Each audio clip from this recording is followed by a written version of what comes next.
우리 다 같이 마음을 정돈하시고 찬송가 532장으로 주님 앞에 나아갑니다.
하나님은 영이시니 예배하는 자가 영과 진리로 예배할지니라. 아멘. 찬송가 2장으로 주님 앞에 나아갑니다.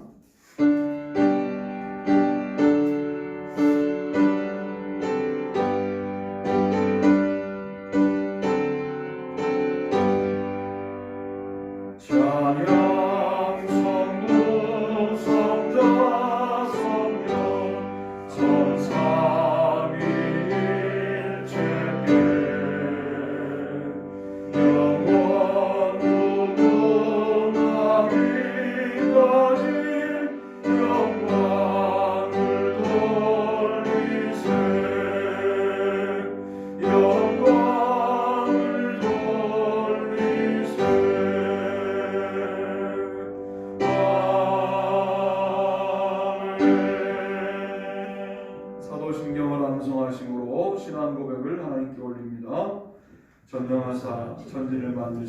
하나님 아버지를 내가 믿사오니 그 외아들 우리 주 예수 그리스도를 믿사오니 이는 성령으로 잉태하사 동정녀 마리아에게 나시고 본디오 빌라도에게 고난을 받으사 십자가에 못 박혀 죽으시고 장사한 뒤 사흘 만에 죽은 자 가운데서 다시 살아나시며 하늘로 오르사 전능하신 하나님 우편에 앉으시다가 저희로서 사는 자와 죽은 자를 심판하러 오시리라.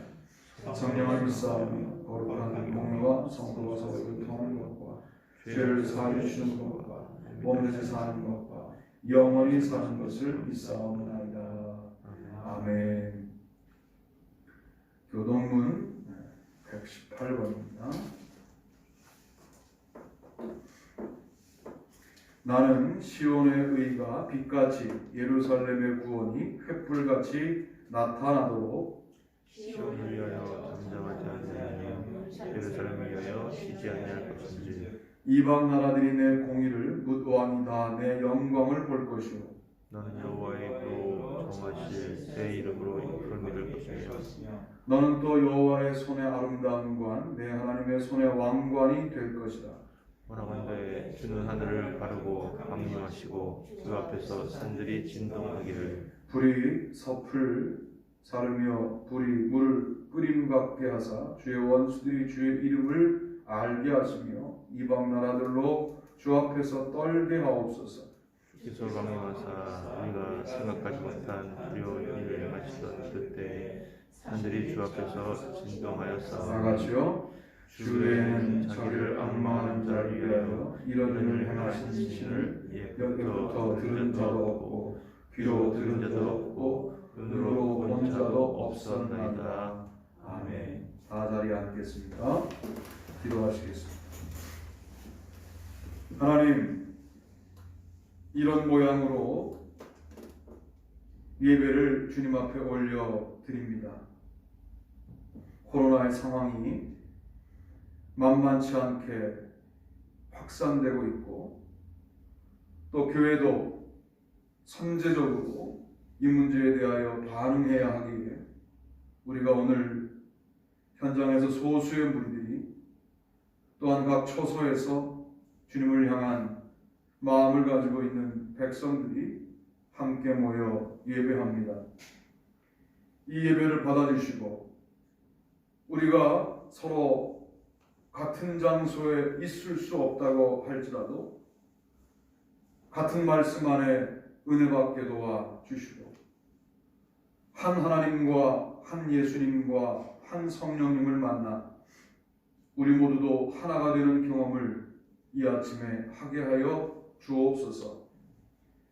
우리의 삶의 많은 부분이 주님 앞에 너무나 부끄럽고 나약하고 연약하지만 그 모습 그대로 주님 앞에 나아사오니 주님 우리를 돌보시고 다시 주님의 품 안에 안아주셔서 또 한 주간 매우 성실하게 살아갈 수 있도록 우리 모두를 지키시고 인도하여 주옵소서. 오늘도 함께 말씀을 나눌 때 우리를 풍성케 하시는 주님의 놀라운 은혜가 넘치게 되기를 소원합니다. 하나님, 세상의 것이 우리 가운데 갖추어져 있지 않아도 주님의 놀라운 능력으로 풍성해지는 경험을 우리 모두가 할 수 있게 도와주시고 일상으로 드리던 예배도 그렇게 드릴 수 없는 이 시대에 우리의 마음속에 누구도 앗아갈 수 없는 하나님의 놀라운 충만함을 다시 허락하여 주옵소서. 그로 말미암아 믿음으로 전진하고 승리하는 예수 사랑의 온 가족들 될 수 있도록 인도하여 주옵소서. 이럴 때일수록 더 많이 기도하고 이럴 때일수록 더 많이 말씀을 읽으며 이럴 때일수록 더 많이 주님을 생각할 수 있게 하여 주옵소서. 주님께 모든 것들을 맡깁니다. 주님이 함께 해주시옵기를 소원하며 예수님 이름으로 기도하옵나이다. 아멘.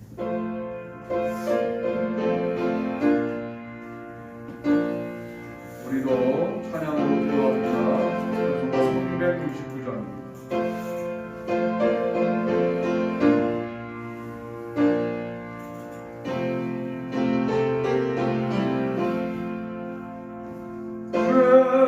죄진 것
은혜 받으실 말씀은 데살로니가 전서 5장 16절, 17절, 18절 말씀입니다.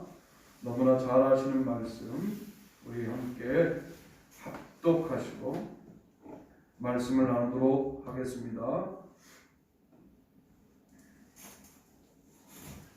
다 같이 한 목소리로 읽습니다. 항상 기뻐하라, 쉬지 말고 기도하라, 범사에 감사하라. 이것이 그리스도 예수 안에서 너희를 향하신 하나님의 뜻입니다. 아멘. 오늘 저는 매우 중요한 말씀을 선포하려고 하는데요. 여러분을 다 뵙고 선포할 수 있었으면 참 좋았을 것을 하는 생각을 합니다. 그래도 이모저모의 모습으로 우리가 오늘 이 말씀을 함께 나눕니다. 전 제목을 성숙한 그리스도인 그렇게 한번 정해보고요. 오늘서부터 몇 주간 혹은 성탄절을 지내면서는 좀 다른 형태로 하겠습니다만은 바울 서신의 핵심적인 주제가 과연 뭐냐 할 때 하나하나 이렇게 살펴보는 형태로 해보려고 마음을 먹고 있습니다. 첫 번째가 감사입니다. 데살로니가 전서는요, 무슨 단어로 정리가 가능할까? 감사로 정리가 가능하다. 이렇게 생각을 하는 거예요. 데살로니가 전서에서는 어떤 문제가 있었냐면 자신의 부모가 주님이 오시기 전에 죽는 거예요. 돌아가신 거예요. 그러자 주님이 오실 때 주님을 얼굴과 얼굴로 만날 수 없으면 구원받지 못하는가 하는 문제가 데살로니가 전서를 기록한 교회의 고민이었거든요. 그런데 바울은 주님은 언제 오실지 누구도 알 수 없는데 언제 오시더라도 항상 기뻐하고 살아라. 쉬지 말고 기도하고 살아라. 범사에 감사하고 살아라. 이것이 그리스도 예수 안에서 너희를 향하신 하나님의 뜻이다 라고 말하면서 그 뜻은 너희가 경건하게 사는 건데 언제 주님이 오신다는 거 거기에 너무 경도되어 있지 말고 하루를 살아도 경건하게 살아라. 그 방법이 항상 기뻐하고 쉬지 말고 기도하고 범사에 감사하는 일이다 라고 가르쳐 주셨습니다. 놀랍게도 기쁨도 멈춰있지 않아요. 움직입니다. 여러분 성경의 모든 영적인 주제들은요 멈춰있지 않아요. 살아있어요. 항상 기쁨이 어떤 형태로 살아있냐면 제가 3장 9절로 10절 말씀을 읽어드리면 우리가 우리 하나님 앞에서 너희로 말미암아 모든 기쁨으로 기뻐하니 너희를 위하여 능히 어떠한 감사로 하나님께 보답할까? 주야로 심히 간구함은 너희 얼굴을 보고 너희 믿음에 부족한 것을 보충하게 하려 함이라 라고 말씀합니다.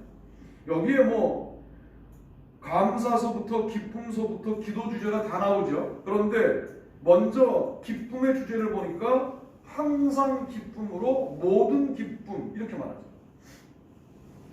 시간적으로 항상 기뻐했다가 사건과 상황적으로 모든 상황에 기뻐할 수 있는 대로 나아가라는 거예요. 그러니까 항상 기뻐하면 모든 일에 기뻐할 것이라는 전제가 있는 것처럼 보이지만 그렇지 않을 수 있어요.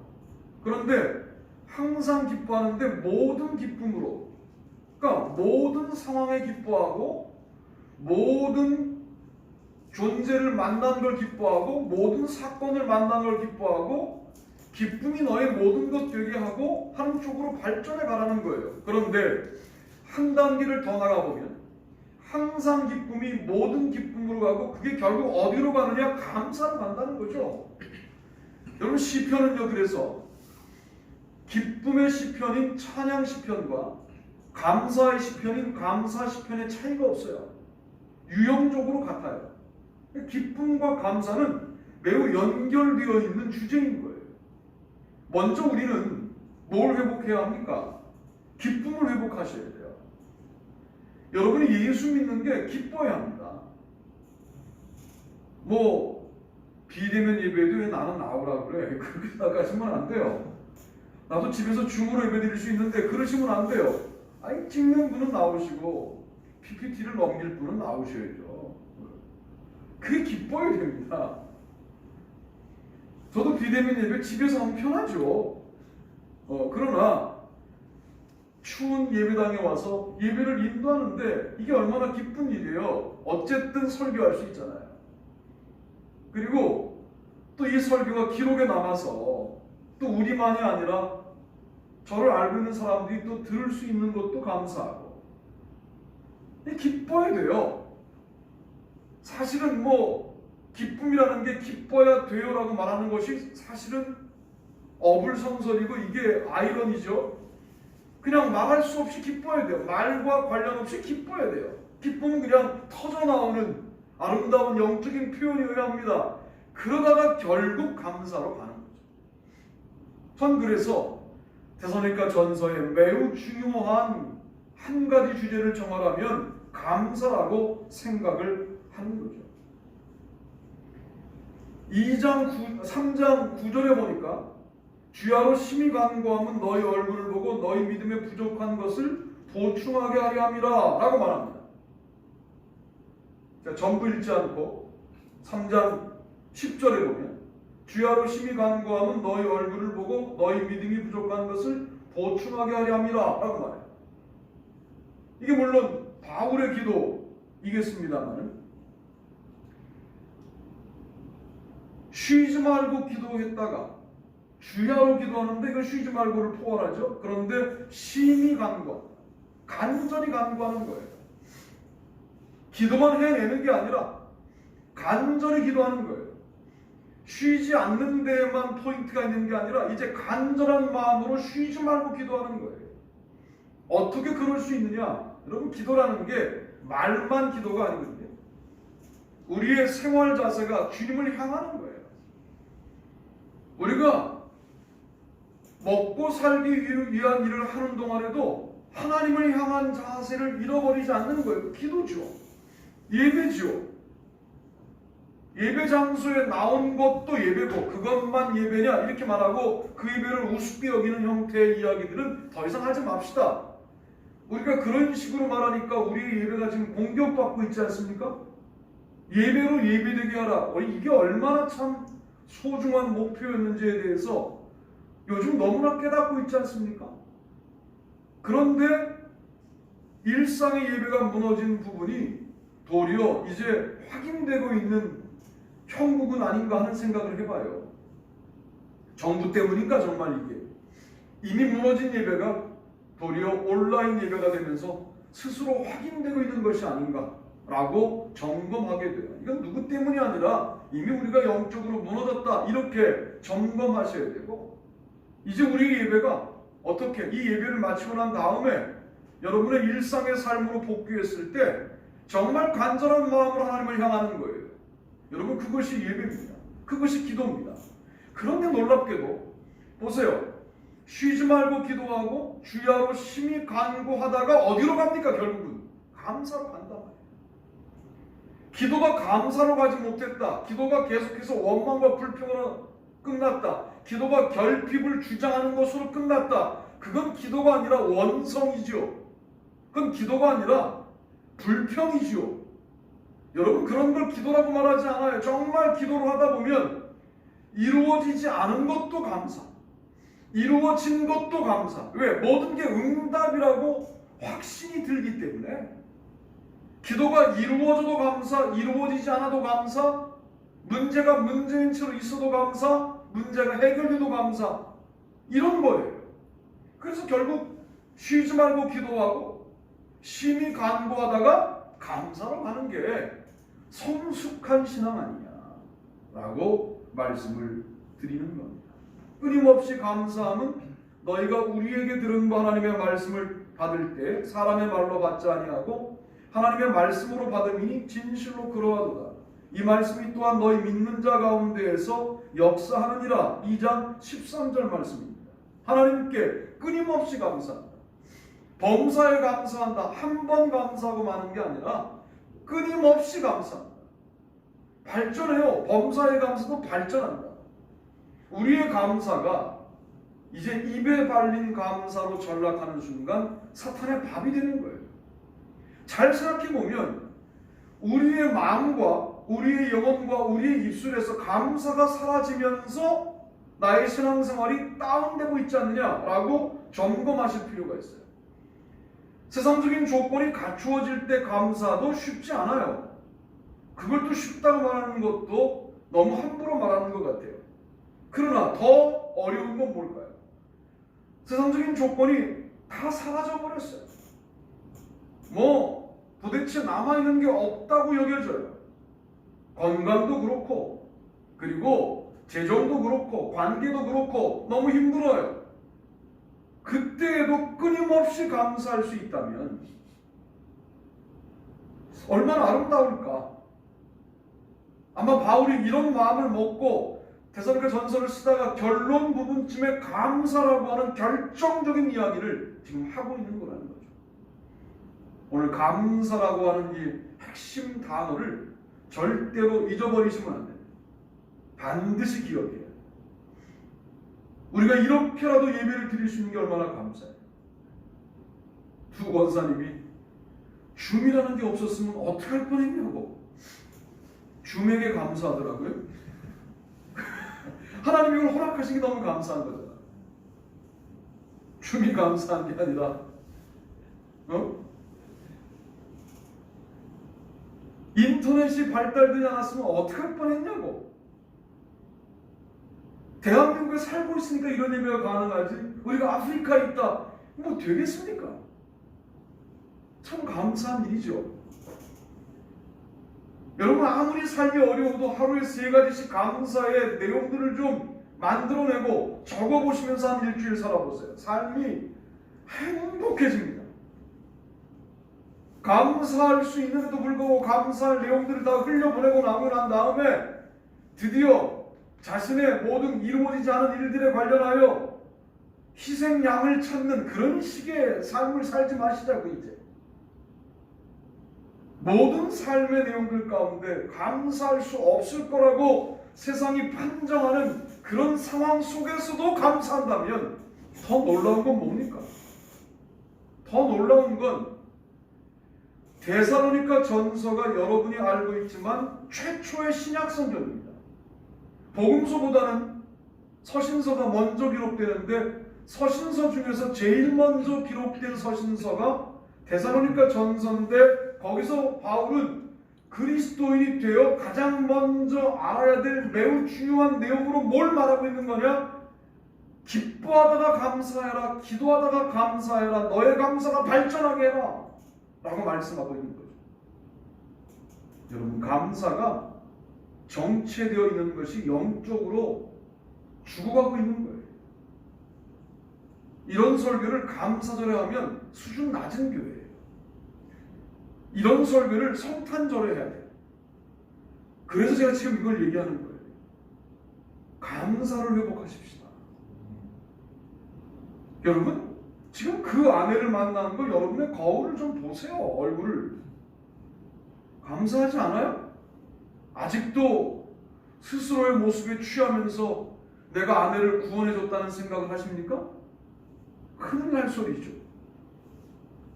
나보다 잘생긴 아들, 딸들을 좀 보세요. 얼마나 감사합니까? 우리 솔직해집시다. 나보다 공부도 잘하지 않습니까? 자기들은 대학 가기 쉬울 때 대학 가놓고 마치 무슨 대단히 어려웠던 것처럼 무용담을 늘어놓으며 감사하지 못하는 우리의 모습을 좀 보십시다. 그리고 최초의 신약 성경의 바울이 목놓아 외치고 있는 가장 중요한 출발이 뭐냐? 너 감사할 수 있는 신앙이냐? 이게 바로 그리스도인의 출발 지점이라는 사실을 여러분 기억하시고 감사로 출발하시는 여러분 되시기를 주님의 이름으로 축복합니다. 두 번째는 다 같이 한번 읽어보실까요? 읽습니다. 시작. 사랑, 그런즉 믿음, 소망, 사랑 이 3가지는 항상 있을 것인데 그 중에 제일은 사랑이라. 고린도서 13장 13절 말씀입니다. 너무나 잘 아시는 말씀이죠. 자, 믿음, 소망, 사랑을 다 중요하다라고 말하면서 그 중에 더 중요한 게 뭐냐? 이 제일이라고 되어 있지만 비교급이에요. 제일 중요하다 그러면 믿음, 소망이 덜 중요한 게 되는데 사실은 다 중요한데, 그래서 갈라디아서에서는 믿음을 강조하고 그리고 다른 서신에서는 소망을 강조하지만 고린도전서에서는 사랑을 강조하는 거예요. 이 세 가지가 다 중요해요. 이게 바울의 트라이였어요. 바울의 삼각 구조예요. 삼각뿔 구조예요. 그래서 이것이 바울을 만들어내요. 바울은 늘 이 삼각이라고 하는 형태의 삼각 구조를 대단히 좋아합니다. 그래서 믿음, 소망, 사랑은 대표적인 바울의 트라이였어요. 삼각 구조예요. 다 중요해요.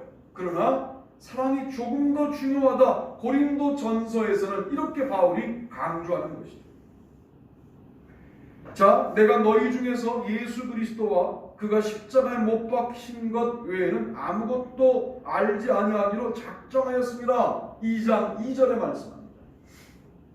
세상의 지혜, 세상의 지식, 관원의 지혜, 이것은 하나님의 지혜에 이를 수 없습니다.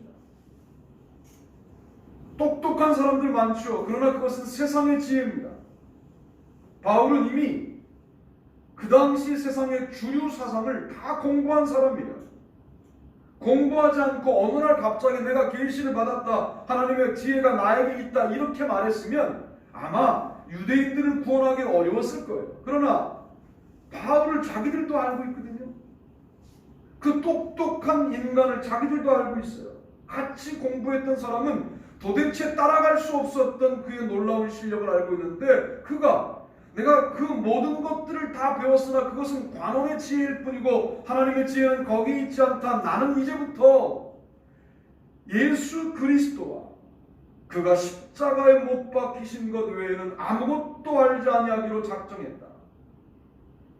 이전에 알고 있던 거, 그건 알고 있는 게 아니라 나는 이제부터 예수가 그리스도라는 거, 그리고 그분이 십자가에 못 박히신 것 외에는 다른 건 알고 싶지도 않다. 이렇게 지금 하나님의 지혜를 설명하고 있는 거예요. 여러분, 우리가 세상 지식이 좀 부족합니까? 괜찮습니다. 예수님이 그리스도란 사실을 정말 나의 영혼의 떨림으로 고백하고 있다면 당신은 절대 무식한 사람이 아닙니다. 당신은 영적으로 무지한 사람이 아닙니다. 그러나 당신이 세상에서 박사 공부를 하고 모든 걸 다 갖추고 대단한 학문적인 능력이 있고 모든 분야에 일가견이 있어 말할 수 있다고 할지라도 예수가 그리스도라는 사실에 관련하여 지적으로만 인정하고 있다면 당신은 영적으로 무지몽매한 사람입니다. 예수가 그리스도라는 거, 그 예수님이 나를 위하여 십자가에 못 박히셨다는 거, 이것을 알고 다른 것들은 알지 않기로 작정했다라고 바울이 말하는 만큼 이 지식은 너무나 소중한 것이죠. 이게 지난주의 설교 첫 번째 말씀이었습니다만 이게 인생의 해답이에요. 이 해답을, 이 마스터키를 자물통까지 가지고 가는 것을 그렇게 우리가 어려워합니다. 반드시 열리는데 그 열쇠를 들고도 자물통까지 가는 것을 게을러서 못합니다. 여러분, 이거 해내실 수 있어요. 대단한 실천 이렇게 하지 말고요. 오늘 예배를 마치고 당장 처리해야 될 문제 직전에 예수님이 내 인생의 그리스도 아니십니까? 제가 요즘 이 문제 때문에 고민이 많습니다. 해결해 주십시오 라고 기도하고 안 가면 안 돼요. 그 현장에 가셔야 됩니다. 하셔야 합니다. 그러면 이상하게 내가 하는데, 내가 그 문제를 풀어가는 것 같은데 내가 하는 것 같지 않은 영적인 감정들이 생겨요. 그렇게 인생 사는 거예요.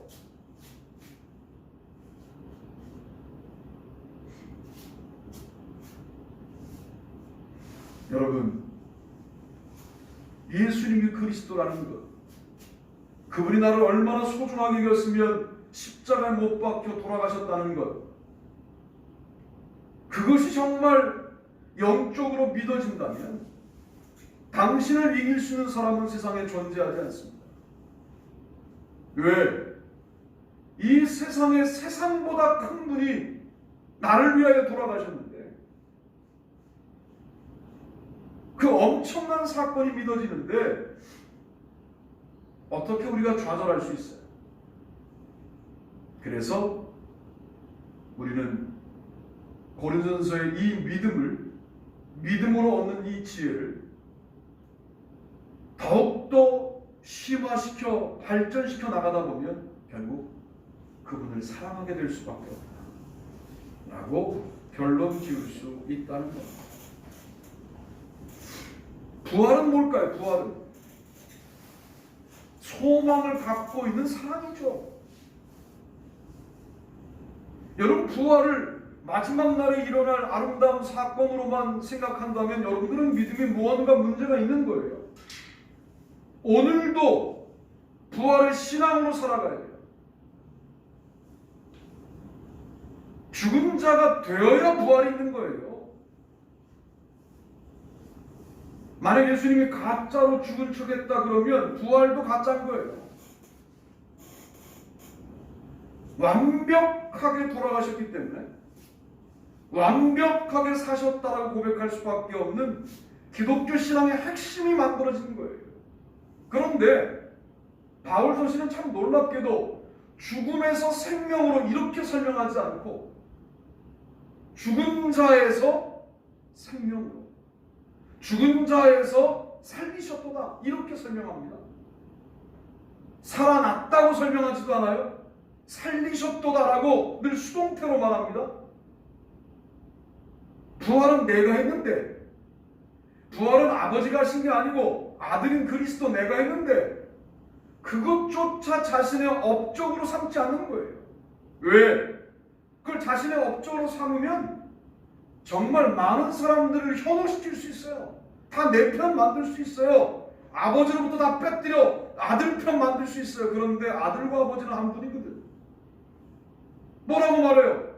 아버지께서 나를 죽은 자로부터 살리셨다라고 그렇게 겸손하게 고백합니다. 그 엄청난 사건을 온몸으로 경험한 그리스도께서 그분 앞에 우리가 쥐꼬리만큼 일해놓고 내가 이렇게 일했는데 나에게 이러실 수 있냐고, 여러분 이건 너무 수준이 떨어지는 기도예요. 너무 수준이 떨어지는 행동이에요. 뭘 했는데 우리가 주님 앞에 뭘 했는데 그렇게 말할 수 있습니까? 주님 앞에 뭘 어떻게 헌신했다고 우리의 헌신을 가지고 주님 앞에 나아가서 내가 이렇게 헌신했는데 왜 나를 돌보지 않냐고 말할 수 있습니까? 주님의 십자가 앞에, 주님의 부활 앞에, 겸손하신 주님 앞에 말하죠. 드디어 부활 신앙이 자리 잡은 사람은 이렇게 말하지 않습니까? 사망아 너의 승리가 어디 있느냐? 사망아 내가 쏘는 것이 어디 있느냐? 사망이 쏘는 것은 죄요, 죄의 권능은 율법이라. 고린도서 15장 55절로 56절. 그거밖에 없니? 이런 거죠. 네가 나를 죽이는 거, 야, 그 수밖에 없어? 나 죽어도 부활할 걸 믿는데 너 나한테 할 수 있는 게 그것밖에 없는 거지. 너 그 마지막 카드지. 너 마지막 카드에서 나는 대안이 있는데 죽은 자를 이미 살리신 그리스도가 나도 살릴 것을 나는 문자 그대로 믿는 믿음이 있어서 너가 나를 죽이는 것이 나에게 절대로 어려움을 줄 수가 없는데 또 다른 건 없니? 라고 말하는 사람만 뭐라고 말할 수 있어요? 사망아 너의 승리가 어디 있느냐? 사망아 네가 쏘는 것이 어디 있느냐? 라고 말할 수 있는 사람이 되는 거지 않습니까? 왜 그가 그렇게 말할 수 있어요? 그에게는 소망이 있는, 하늘나라를 소망하는 사랑이 있는 거예요. 하늘나라를 사랑하는 거예요. 하늘나라를 마련해 놓으신 하나님을 사랑하는 거예요. 그런 아름다운 사랑이 고린도전서의 성숙한 그리스도인의 한 단어를 말한다면 사랑. 그래서 뭐라고 말해요? 고전 13장 7절에서 이렇게 말하지 않습니까? 모든 것을 바라며 모든 것을 믿으며 모든 것을 참으며 모든 것을 견디느니라. 모든 것을 참으며 모든 것을 바라며 모든 것을 믿으며 모든 것을 견디느니라. 거기에 다 뭐가 있냐? 인내와 인내로 묶여 있지만 바라며 믿으며가 있어서 사랑은 소망과 믿음이란 사실을 우리에게 정확하게 설명하고 있는 것이죠. 사랑으로 소망과 믿음을 푸는 거예요. 고전 1장부터 12장은 믿음인데 그 믿음은 지혜, 하나님의 지혜인데 그 지혜는 십자가에 깃들어 있는데 그 십자가는 믿음으로 바라보는 자들에게만 하나님의 지혜가 되는데 그 믿음으로 바라보던 그 사람은 결국 십자가에 달린 그분을 사랑하지 않을 수 없게 된다. 사랑은 모든 것을 바라며 바랄 수 없는 중에 바라는 거예요. 그래야 모든 것을 바라는 거예요. 모든 상황 가운데 바라는 거예요. 내가 죽은 자가 될지라도 다시 살아날 것을 소망하는 거예요.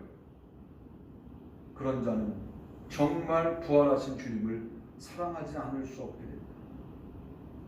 결국 그리스도의 십자가를 사랑하다가 믿음과도 같은 사랑을 경험하게 되고 그리스도의 부활을 경험하다가 소망과도 같은 사랑을 경험하게 되는 것이 고린도 전서라고 말할 수 있습니다.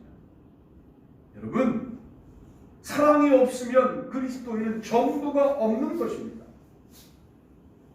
그리스도의 사랑이라는 관점으로 우리를 바라보면 참 함량이 미달이다 하는 사실을 깨닫게 되지 않습니까? 한 번 나에게 실수하면 끝까지 미워합니다. 목사들이 더 심한 거 아시죠? 이렇게 말하면 참 여러분들은 자유함을 느끼지만 여러분 뭐 별반 다릅니까? 나에게 뭘 좀 잘못하면 끝까지 미워합니다. 여러 가지 이유를 붙여요. 갖다가 정직해지자고요? 정말 그 이유 때문입니까? 아니면 내가 감정적으로 상했기 때문입니까? 감정적으로 상한 부분이 있어서 그가 밉다면 우리는 지금 전부를 잃어버리고 있는 중이다.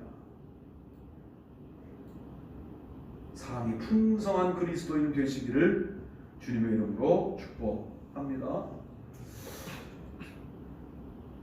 마지막 세 번째가 이거예요. 읽어봅시다. 시작. 자조, 내가 궁핍함으로 말하는 것이 아닙니다. 어떠한 형태든지 나는 자족하기를 배웠느니 나는 비천에 처할 줄도 알고 풍부에 처할 줄도 알아. 모든 일, 곧 배부름과 배고픔과 풍부와 궁핍에도 처할 줄 아는 일체의 비결을 배웠다. 내게 능력 주시는 자 안에서 내가 모든 것을 할 수 있느니라. 아멘. 내가 궁핍함으로 말하는 것이 아니라 바울은 지금 궁핍해요. 그래서 이렇게 말하는 거예요. 내가 지금 말하는 게 궁핍 때문에 말하는 거 아니야? 나 어떠한 형태든지 자족하기를 배웠어. 빌립보서의 주제를 후아인의 맨이라는 학자가 기쁨이라고 이야기했습니다. 제가 수정합니다. 조금 더 깊게 빌립보서 읽어보면 기쁨을 넘어 자족, 이게 빌립보서의 한 단어를 찾으라면, 한 단어로 빌립보서를 정리한다면 자족이라고 오늘 제가 설교 시간에 말씀드리고 있는 거예요. 이게 기록 순서입니다. 데살로니가 전서, 고린도 전후서, 빌립보서, 이게 기록 순서인데 기록 순서에 따라 기독교인이 갖추어야 될 1, 2, 3가 뭐냐? ABC가 뭐냐라고 말할 때 감사, 사랑, 자족.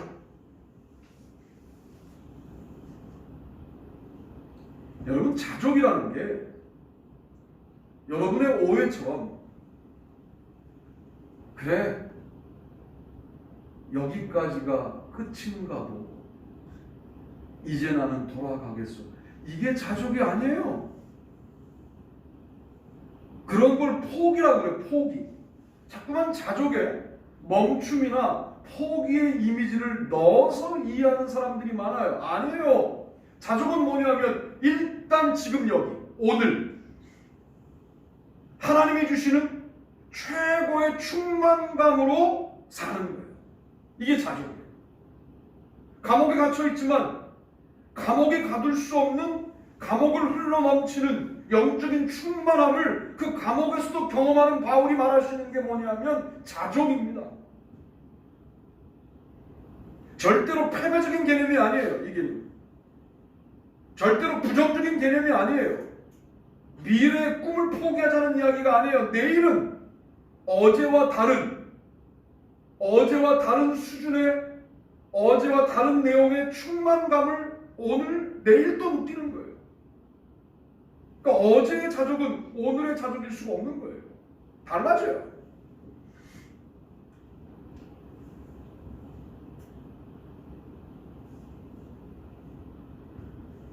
바울은 말합니다. 끝으로 나의 형제들아 주 안에서 기뻐하라. 너희에게 같은 말을 쓰는 것이 내게는 수고로움이 없고 너희에게는 안전하니라. 3장 1절. 주 안에서 항상 기뻐하라. 내가 다시 말하노니 기뻐하라. 4장 4절. 내가 주 안에서 크게 기뻐하면 너희가 나를 생각하던 것이 이제 다시 싹이 나미니 너희가 또한 이를 위하여 생각은 하였으나 기회가 없었느니라. 4장 10절. 자 보세요. 주 안에서 기뻐하라. 주 안에서 항상 기뻐하라. 내가 주 안에서 크게 기뻐하면 그러다가 어디에 가는 거예요? 자족에 가는 거예요.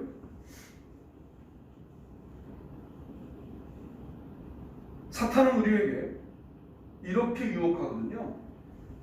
한 번 안 되게 해요. 여러분 한 번만 여러분이 목적하고 추구하던 바가 안 돼도 좌절하지 않습니까? 우리는 너무나 약한 거죠. 그러니까 똑같은 일이 2번 안 될 수 있고 3번 안 될 수 있고 4번 안 될 수 있을 때 여러분 어떤 마음을 먹으시겠어요? 다 끝났어. 예수 믿는다고 되는 게 아무것도 없네. 이렇게 반복적으로 안 되는 인생은 아마 나밖에 없을 거야. 끝. 예수고 뭐고 다 끝났어 나는. 여러분 우리가 이렇게 살아요. 자 물어볼게요. 처음 안 됐을 때와 2번 안 됐을 때 안 되게 만드는 강도가 강해졌습니까? 똑같습니까? 똑같아요. 사탄의 공격이 처음보다 2번째가 강해졌다고? 아니 여러분이 약해진 거지. 사탄은 그럴 만한 능력이 없어. 그저 반복하는 거예요. 똑같은 상황을 연출하는 거예요. 그런데 우리가 힘들어요. 왜? 처음보다 지금이 내 믿음이 약해져서 더 강하게 느껴지는 거예요. 그런데 바울은 우리에게 머물러 있지 말고 뭘 말하냐면 너가 항상 기뻐하는 수준에 있니? 네가 주 안에 기뻐하는 수준에 있니? 항상 기뻐하는 대로 가. 네가 항상 기뻐하는 수준에 있니? 크게 기뻐하는 대로 가. 그러다가 자족하는 수준에 가면 도대체 사탄이 너를 향해서 뭘 할 수 있겠니? 어떤 형태든지 내가 자족하기를 배웠는데 도대체 너를 사탄이 어떻게 할 수 있냐? 여러분 이게 강력한 영적으로 무장되어 있는 그리스도인의 모습인 거예요. 이것을 주님이 바울을 통하여 우리에게 제시하고 있는 것이죠. 저는 자족이라는 단어를 묵상하면서 이게 참 독일어 성경에 뭐라고 되어 있냐면 어떤 상황이 와도 그 상황에 퓨게 짜맞추어 들어간다는 거예요. 그 상황이 나를 짜맞추는 게 아니라 내가 그 상황을 조절하여 들어가는 거예요. 그 상황을 내가 다루는 거예요. 이런 사람을 세상이 뭘 어떻게 할 수 있겠냐? 우리를 가난하게 만들어요.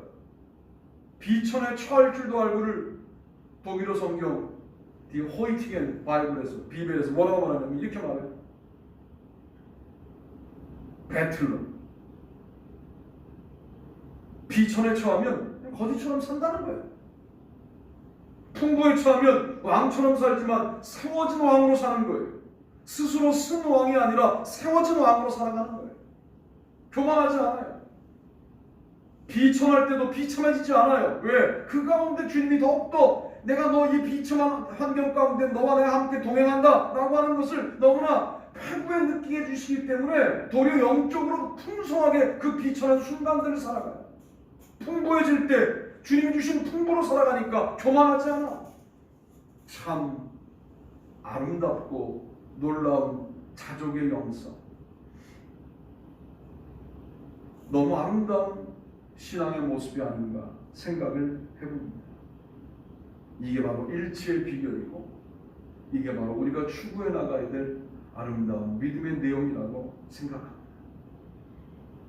오늘 저는 우리가 갖추어야 될 성숙한 신앙인의 표지는 뭐냐? 감사.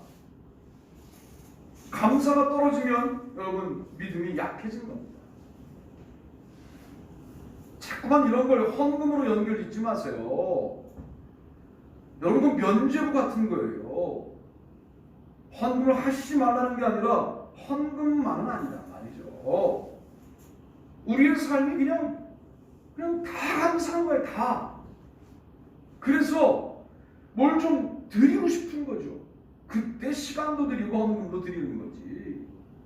순서가 바뀌었어요. 헌금을 드렸으므로 나는 감사에 문제가 없다. 이렇게 여기시면 안 된다고요. 사랑, 풀리지 않은 이 과제, 우리가 왜 하나님의 지혜에 민감하게 연결되지 못하느냐? 미워하는 사람이 있으니까.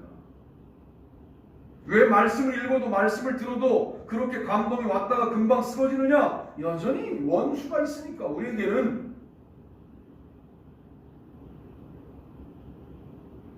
사실은 칸막이를 해놓고 말씀을 받는 거거든요. 그게 말씀이 들어올 수 없는 나의 내면의 칸막이를 막아놓고 말씀을 듣는 거예요. 그러니까 말씀이 거기까지는 안 들어와. 왜? 인격적인 말씀은 우리를 부시고 들어오진 않아요. 우리가 환영할 때 들어오는 거지.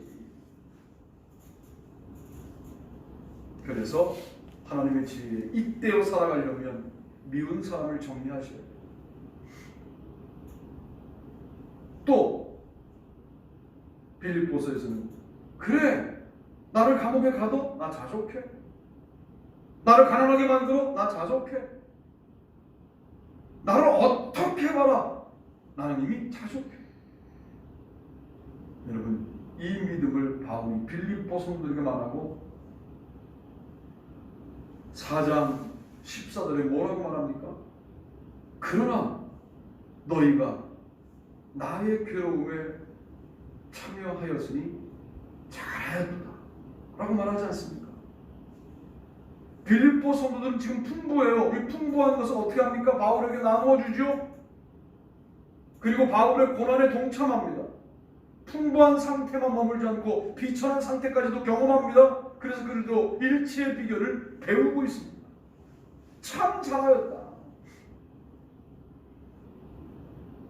오늘 우리에게 바울은 다시 말할 거예요.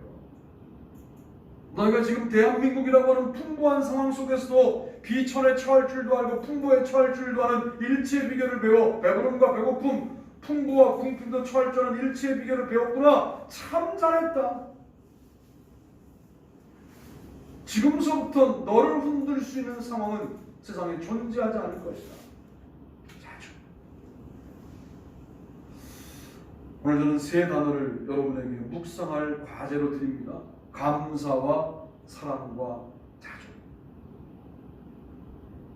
오늘 우리가 이런 근본적이고 궁극적인 가치는 온데간데 없이 사라지고 그저 삶의 리듬과 박자에 따라 헉헉거리고 인생을 살고 있다면 다시 감사, 사랑, 자족이 회복되어 승리하시는 저와 여러분이 되시기를 주님의 이름으로 축복합니다.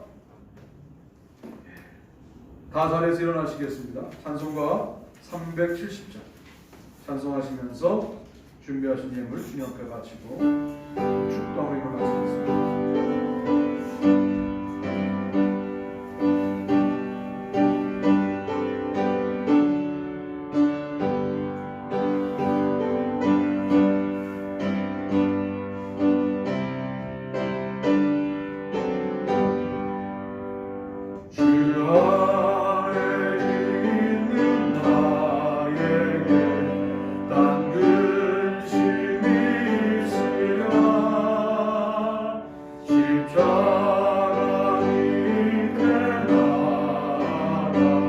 내 짐을 풀어내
하나님, 오늘도 예물을 주님 앞에 드리며 예배합니다. 받아주시고 우리의 삶 전부가 주님의 것이지만 그 일부를 상징적으로 주님 앞에 드립니다. 주님, 우리가 삶의 고단함 속에서도 주님을 바라보는 일을 늦추거나 약화시키지 않고 있사오니 주여 우리를 돌보시고 주님의 백성들이 세상에서 주님의 놀라운 능력을 드러낼 수 있도록 인도하여 주옵소서. 감사를 회복하게 하여 주시고 사랑을 회복하게 하시며 자족을 회복하게 하여 주셔서 세상이 건드릴 수 없는 영성을 우리 모두가 소유하게 하여 주옵소서. 이제는 우리 주 예수 그리스도의 은혜와 하나님 아버지의 무한하신 사랑하심과 성령님의 감화 감동 교통 내주 우리를 충만케 하시는 놀라운 역사가 우리 모두들 위해 영원토록 같이 하시옵기를 간절히 축원하옵나이다. 아멘.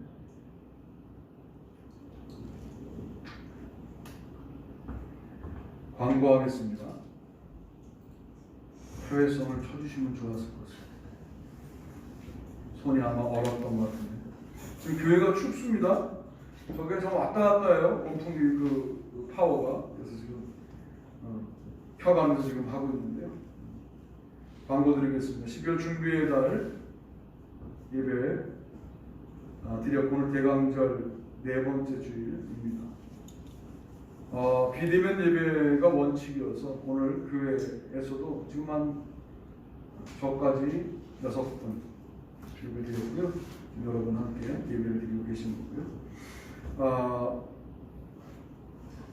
또 이 예배가 어려운 어른들은 유튜브 녹화 예배 2시에 보내드리는 예배를 좀 드리시고 또 그것도 어려운 분들은 제가 끝나자마자 우리 교회 단톡방에다가 음성 파일을 올릴 테니까 그걸 들으셔서 교회에서 요즘 무슨 설교가 진행되는가를 아는 게 영적으로 상당히 중요합니다. 이제 영적으로 교회의 영적인 분위기를 따라가는 거기 때문에 여러분 그렇게 해주시면 감사하겠다 하는 말씀을 드립니다.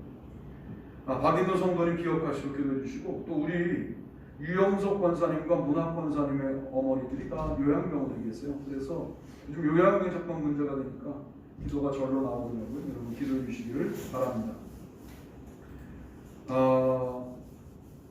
당회구역회 다음 주에 아마 비대면으로 당회구역회 될 것 같아요. 장로님들은 현장에 좀 나오시고요. 다음 주는 그리고 여러분들은 줌으로 화면 공유되는 것들을 좀 확인하시고 하시면 좋겠습니다. 새벽 기도에 줌으로 하고요.